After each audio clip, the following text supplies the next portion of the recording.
com vocês, meu nome é Isabela e hoje vamos fazer uma receita de tomate confitado no micro-ondas. Então, bora lá para os ingredientes.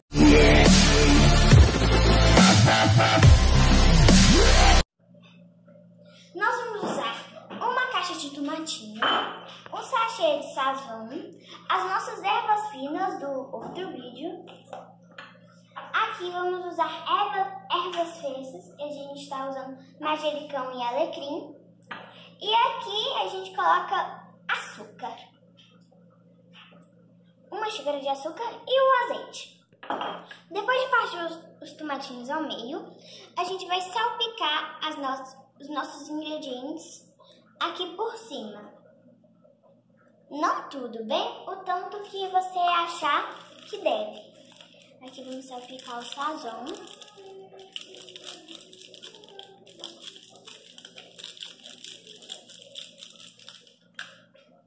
Vamos pôr um pouco aqui.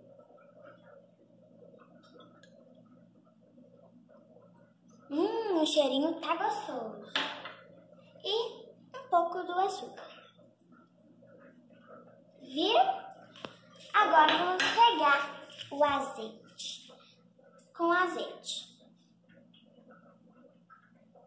E é um prato super prático e rápido. Agora vamos pôr ao micro-ondas por 5 minutos.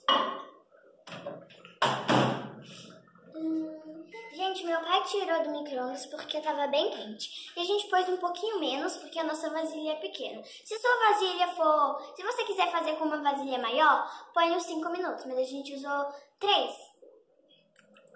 Tá muito bom. Tá muito gostoso, gente. Esse tomate é muito bom. Você pode usar na salada, no sanduíche, onde você quiser. Eu gosto de comer puro. É tipo um tomate seco. Você pode usar em qualquer lugar. Espero que vocês tenham gostado. Deixe seu like aí. Ative a notificação clicando no sininho. E um beijão e até o próximo vídeo.